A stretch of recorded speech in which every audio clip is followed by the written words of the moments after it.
स्वागत है आप सबका एक बार फिर से अपने चैनल डीप डिज़ायर पे। और आज की वीडियो बहुत ही स्पेशल होने वाली है क्योंकि आज की वीडियो में हम पवनदूती पढ़ने वाले हैं, जो कि अयोध्या सिंह उपाध्याय हरिऔध जी द्वारा रचित प्रिय प्रवास का अंश है। अयोध्या सिंह उपाध्याय हरिऔध जी खड़ी बोली के महाकवियों में भी इनका जो है प्रथम स्थान रहा है। और इनके द्वारा लिखा हुआ जो इनका महाकाव्य है प्रिय प्रवास, वो हिंदी साहित्य की एक अमूल्य निधि मानी जाती है और इसे हिंदी साहित्य का पहला महाकाव्य माना जाता है।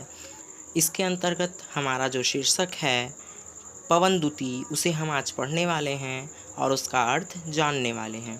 तो चलिए बिना देरी किए हम अपने शीर्षक पे चलते हैं, उसे पढ़ते हैं और उसका अर्थ जानते हैं। तो प्रिय प्रवास अयोध्या सिंह उपाध्याय जी द्वारा लिखा गया इनका एक बहुत ही प्रसिद्ध महाकाव्य है जिसका शीर्षक है पवनदूती।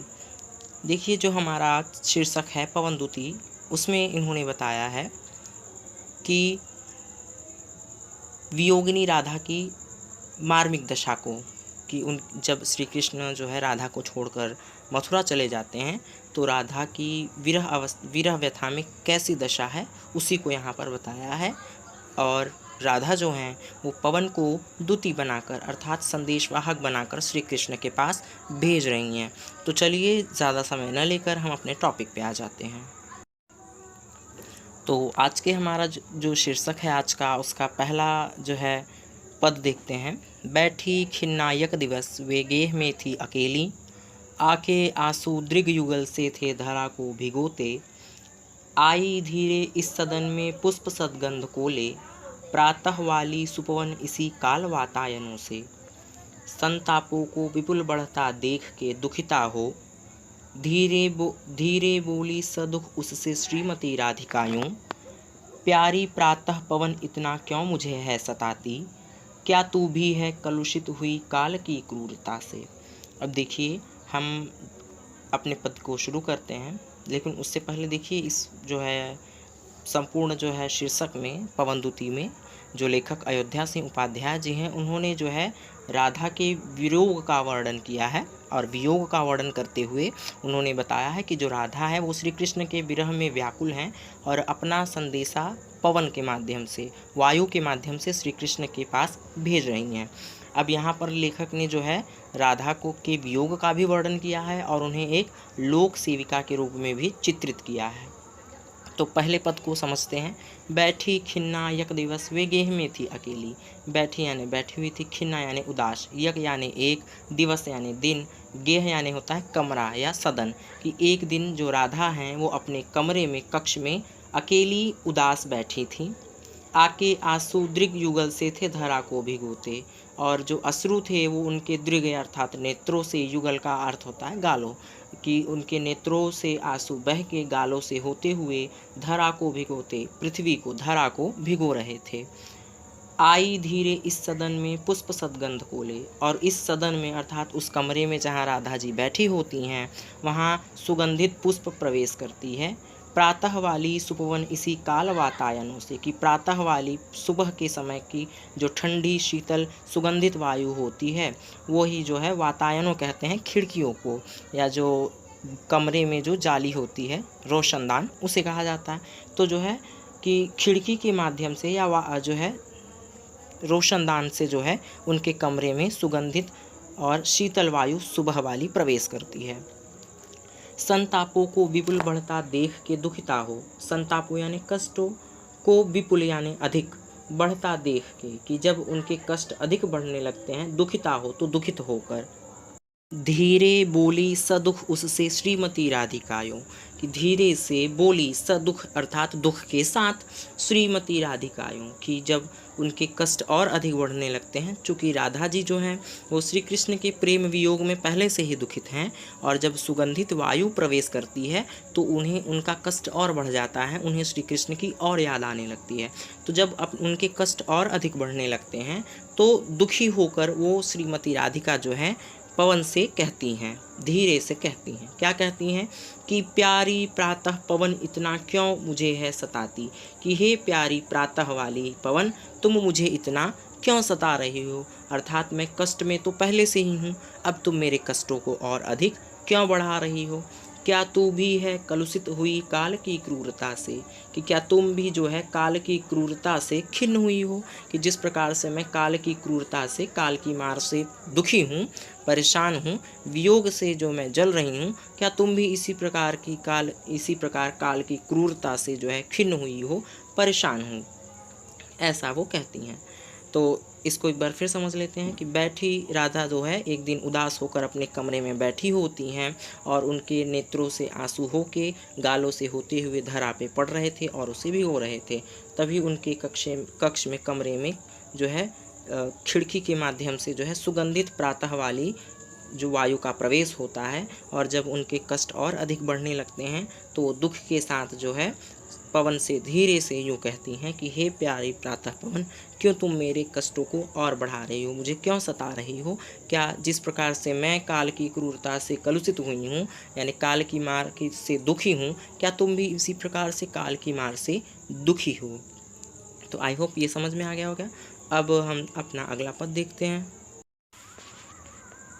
मेरे प्यारे नवजलद से कंज से नेत्रों वाले, जाके आए न मधुबन से और न भेजा संदेशा, मैं रो रो के प्रिय विरह से बावली हो रही हूँ, जाके मेरी सब दुख कथा श्याम को तू सुना दे। ज्यों ही मेरा भवन तज तू अल्प आगे बढ़ेगी, शोभा वाली सुखद कितनी मंजू कुंजे मिलेंगी, प्यारी छाया मृदुल स्वर से मोह लेंगी तुझे वे, तो भी मेरा दुख लख वहाँ जान विश्राम लेना। अब देखिए यहाँ पर जो राधा है वो अपने कष्ट को बताती हैं, अपने दुखों को प्रकट करते हुए पवन से कहती हैं कि मेरे प्यारे नवजलद से कंज से नेत्रों वाले, कि मेरे जो प्यारे श्री कृष्ण हैं, नव का अर्थ होता है नए और जलद यानी बादल, कि नए बादलों के समान, और कंज से नेत्रों वाले, कंज यानी कमल से नेत्रों वाले, कि जिनका जो शरीर है वो नए बादलों के समान है और जो उनका नेत्र है वो जो है कमल के समान है। जाके आए न मधुबन से और न भेजा संदेशा, वो मधुबन अर्थात मथुरा तो चले गए, परंतु वहाँ से जाके आए न, वहाँ से जाकर पुनः लौट कर नहीं आए, और न भेजा संदेशा, और न ही मेरे लिए उन्होंने कोई संदेशा भेजा।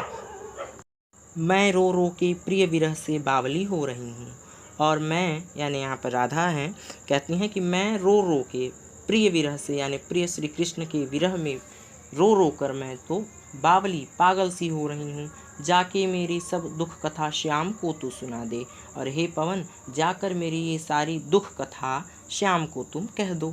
राधा कहती हैं कि मेरे प्यारे जो है नए बादलों से शरीर वाले और कमल के समान नेत्रों वाले श्री कृष्ण जो मधुबन चले गए और न तो वहाँ से आए और न ही मेरे लिए कोई संदेशा भेजा, और मैं अपने प्रिय श्री कृष्ण के विरह में रो रो के बावली हो गई हूँ, तो हे पवन जाके मेरी सारी दुख कथा तुम श्री कृष्ण से सुना दो। ज्यों ही मेरा भवन तज तू अल्प आगे बढ़ेगी, शोभा वाली सुखद कितनी मंजू कुंजे मिलेंगी, प्यारी छाया मृदुल स्वर से मोह लेंगी तुझे वे, तो भी मेरा दुख लख वहाँ जान विश्राम लेना। राधा कहती हैं कि जो ही मेरा भवन तज तू अल्प आगे बढ़ेगी, कि हे पवन जैसे ही तुम मेरे भवन को तज अर्थात छोड़कर अल्प आगे बढ़ेगी, थोड़ा सा आगे बढ़ोगी, शोभा वाली सुखद कितनी मंजू कुंजी मिलेंगी, तो तुम्हें शोभा वाली और सुख देने वाली अर्थात शोभाशाली और सुख देने वाली कितनी ही कुंजे मिलेंगी, अर्थात कितनी उपवन ही या कितनी जो है वाटिकाएं मिलेंगी। प्यारी छाया मृदुल स्वर से मोह लेंगी तुझे वे, और अपनी प्यारी छाया से और मृदुल मीठे स्वर से तुम्हें मोहित कर लेंगी। हे पवन वो जो शोभा वाली और सुखद कुंजें होंगी वो तुम्हें अपनी प्यारी छाया और मृदुल स्वर से मोहित कर लेंगी, तो भी मेरा दुख लख वहाँ जान विश्राम लेना, परंतु हे पवन फिर भी मेरा दुख लख यानी उन सुखों से लाख मेरा दुख होगा, वहाँ पर जाकर विश्राम तुम मत लेना। आगे अगला पद देखते हैं। थोड़ा आगे सरसराव का धाम सतपुष्प वाला, अच्छे अच्छे बहुद्रुम लतावान सौंदर्यशाली, प्यारा विंदा विपिन मन को मुग्धकारी मिलेगा, आना जाना इस विपिन से मोह माया न होना। जाते जाते अगर पथ में क्लांत कोई दिखावे, तो जाके सन्निकट उसकी क्लांतियों को मिटाना। धीरे धीरे परस करके गात उत्ताप खोना, सद्गंधों से श्रमित जन को हर्षित सा बनाना। अब देखिए इस पद में भी जो है, इस पद में राधा को लोक सेविका के रूप में चित्रित किया गया है। लेखक लिखते हैं कि जो राधा है वो पवन से कह रही हैं कि थोड़ा आगे सरस रव का धाम सतपुष्प वाला, कि थोड़ा आगे जो है सरस सुंदर रव या सतपुष्प अर्थात होता है असंख्य पुष्पों वाला धाम। अर्थात हे पवन, जैसे ही तुम आगे बढ़ोगी अर्थात मेरे भवन को छोड़कर आगे बढ़ोगी तो तुम्हें वाटिकाएं मिलेंगी, कुंजें मिलेंगी जो तुम्हें मोहित कर लेंगी, और जैसे तुम थोड़ा और आगे बढ़ोगी तो तुम्हें जो है असंख्य पुष्पों वाला जो है बागीचा उपवन दिखाई देगा। अच्छे अच्छे बहुद्रुम लतावान सौंदर्यशाली, जहाँ बहुत ही अच्छे अच्छे वृक्ष और लताएं सौंदर्यशाली, यानी जो वृक्ष होंगे और जो लताएं होंगी उन बहुत ही सौंदर्यशाली दिखाई देंगी। प्यारा वृंदा विपिन मन को मुग्धकारी मिलेगा, और प्यारा वृंदा विपिन, विपिन कहते हैं कि वन को, वृंदा अर्थात वृंदावन का, कि जो वृंदावन का जंगल है, वृंदावन के जो बागीचे हैं, उपवन हैं, वो तुम्हारे मन को मुग्धकारी लगेंगे, यानी मोह लेने वाले होंगे, ऐसी उनकी सुंदरता होगी। आना जाना इस विपिन से मोह माया न होना, परंतु हे पवन इस विपिन से आना अर्थात इस उपवन से, बागीचे से आना जाना, परंतु मोह माया में, इसकी सुंदरता की मोह माया में न पड़ना। जाते जाते अगर पथ में क्लांत कोई दिखावे, तो जाके सन्निकट उसकी क्लांतियों को मिटाना। और हे पवन जाते, अब देखिए यहाँ पर राधा को लोक सेविका के रूप में चित्रित करते हुए अयोध्या सिंह उपाध्याय जी ने लिखा है कि जाते जाते अगर पथ में क्लांत कोई दिखावे, कि राधा कहती हैं कि हे पवन जाते जाते अगर पथ में कोई क्लांत, कहते हैं थके हुए को, कि अगर पथ में कोई थका हुआ दिखाई दे तो जाके सन्निकट उसकी क्लांतियों को मिटाना। सन्निकट यानी पास, तो हे पवन उसके पास जाके उसकी क्लांतियों अर्थात थकावट को मिटाना अर्थात समाप्त करना। कि हे पवन यदि जो है तुम्हें कोई रास्ते में क्लांत थका हुआ पथिक दिखाई दे तो उसके निकट जाके उसके थकान को दूर करना, और धीरे धीरे परस करके गात उत्ताप खोना, परस अर्थात स्पर्श करके, और धीरे धीरे से उसके शरीर को स्पर्श करके गात उत्ताप खोना अर्थात उसे जो है हर्षित कर, गात उत्ताप खोना, उसके शरीर की जो गर्मी होगी या उसके शरीर की जो उष्णता होगी उसको समाप्त करना। सद्गंधों से श्रमित जन को हर्षित सा बनाना, और अपनी सुगंधों से जो है श्रमित थके हुए लोगों को हर्षित सा कर देना, अर्थात अपनी जो है शीतल वायु से पहले उनके शरीर की थकान को समाप्त करना, और धीरे धीरे स्पर्श करके जो है उनके शरीर की गर्मी को, अर्थात धूप में जो व्यक्ति जलते हैं, धूप में गर्मी अधिक होती है तो उनकी गर्मी को समाप्त करना, और अपने जो है सुगंधित वायु से जो है उस श्रमित अर्थात थके हुए जन अर्थात लोगों को, कि जो है अपने सुगंधित वायु से थके हुए व्यक्तियों की या थके हुए पथिक को जो है हर्षित कर देना, उमंग से भर देना। तो इसमें जो है राधा को लोक सेविका के रूप में दिखाया गया था। अब आगे चलते हैं और अगला पद पढ़ते हैं, उसका अर्थ जानते हैं। लज्जाशील पथिक महिला जो कहीं दृष्टि आए, होने देना वृकत वसना तो तू न सुंदरी को, जो थोड़ी भी श्रमित वह हो गोद ले श्लांतिक होना, होठों की और कमल मुख की म्लानताएं मिटाना। कोई क्लांता कृषक ललना खेत में जो दिखावे, धीरे धीरे परस उसकी क्लांतियों को मिटाना। जाता कोई जलद यदि हो व्योम में तो उसे ला, छाया द्वारा सुखित करना तप्त भूतांगना को। अब देखिए जो राधा हैं वो पवन को अपना दूती बनाकर भेज रही हैं, तो उसे संदेश भी दे रही हैं कि क्या करना है किस प्रकार से। अब इन जो है पदों में राधा को लेखक ने एक लोक सेविका के रूप में बताया है कि मेरे कष्ट को ले जाके, मेरे दुखों को श्री कृष्ण को तो बता ही दो, परंतु यदि रास्ते में तुम्हें कोई व्यक्ति मिले, कोई पथिक मिले थका हुआ, तो उसको जो है सुखित करते हुए, यानी उसको अपनी जो है वायु से, शीतल वायु से उसकी थकान को मिटाते हुए जाना। तो यहाँ पर जो है इन पदों में राधा को एक लोक सेविका के रूप में प्रकट किया गया है। तो लज्जाशील पथिक महिला जो कहीं दृष्टि आए, राधा पवन से कहती हैं कि हे पवन यदि लज्जाशील यानी जो लाजवंती हो, पथिक महिला की लज्जाशील कोई पथिक महिला जो कहीं दृष्टि आए, कि अगर पथ में कोई लज्जाशील पथिक महिला दिखाई दे, होने देना ब्रिकत वसना तो तू न सुंदरी को। तो ब्रिकत यानी होता है अस्त व्यस्त, वसना यानी कपड़ा, कि उसे उसके कपड़े अस्त व्यस्त न होने देना। अर्थात अब यहाँ कहने का अर्थ यह है राधा का कि हे पवन, इतने वेग से मत बहना कि उसके वस्त्र अस्त व्यस्त हो जाएं। तो तू न सुंदरी को, तो हे पवन इतने वेग से मत बहना कि वो जो लज्जाशील महिला हो उसके वस्त्र अस्त व्यस्त हो जाएं। जो थोड़ी भी श्रमित वह लो हो गोद ले श्लांति खोना, और अगर थोड़ी सी भी श्रमित अर्थात थकी हुई दिखाई दे तो गोद ले श्लांति खोना, तो उसे गोद में लेकर श्लांति अर्थात उसके थकान को समाप्त करना। यदि वह लज्जाशील महिला थोड़ी सी भी थकी हुई दिखाई दे तो उसे गोद में लेकर उसके थकान को मिटाना। अब गोद में लेकर अर्थात जिस प्रकार से एक माँ अपने बच्चे को गोद में उठाती है उस प्रकार से। होठों की और कमल मुख की म्लानताएं मिटाना, और उसके होठों की और कमल के समान मुख की म्लानताएं अर्थात थकावट को, उसके होठों की और कमल के समान मुख की थकावट को दूर कर देना।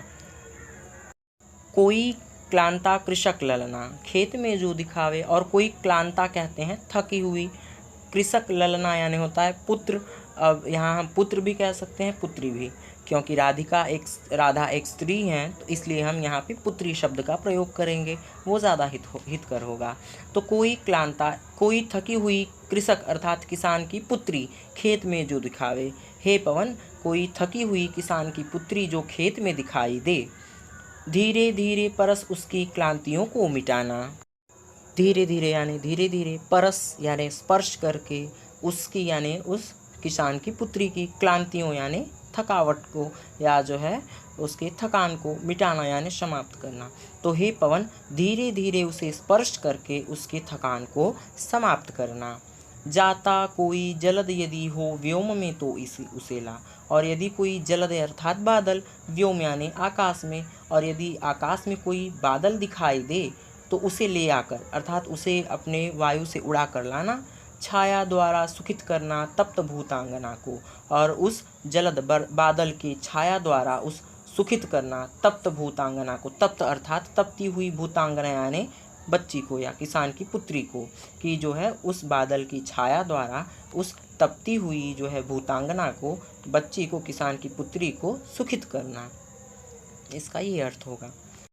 तो आज की वीडियो में बस इतना ही। इसके आगे की पदों को हम अगली वीडियो में पढ़ेंगे। तो अगर वीडियो पसंद आया हो तो इसे लाइक करना ना भूलें, और अगर अभी तक आपने चैनल को नहीं सब्सक्राइब किया है तो इसे सब्सक्राइब कर लीजिए और बेल आइकन को भी प्रेस कर लीजिए, ताकि आने वाली वीडियो का नोटिफिकेशन आपको मिलता रहे। तो इसके बाकी के पदों को हम इसके पार्ट 2 में पढ़ेंगे। ये पार्ट 1 है, पार्ट 2 भी मैं जल्दी ही उस पर वीडियो बना दूँगा, क्योंकि ये काफ़ी बड़ा जो है शीर्षक है हमारा, और इसके पद भी काफ़ी ज़्यादा हैं इसमें, इसलिए हम इसको 2 पार्ट्स में करके बनाएंगे। ये इस हमारे शीर्षक का पहला पार्ट है, जिसमें हमने जो है 8 या 10 पदों को देखा है। अब आगे के पदों को हम इसके पार्ट 2 में देखेंगे।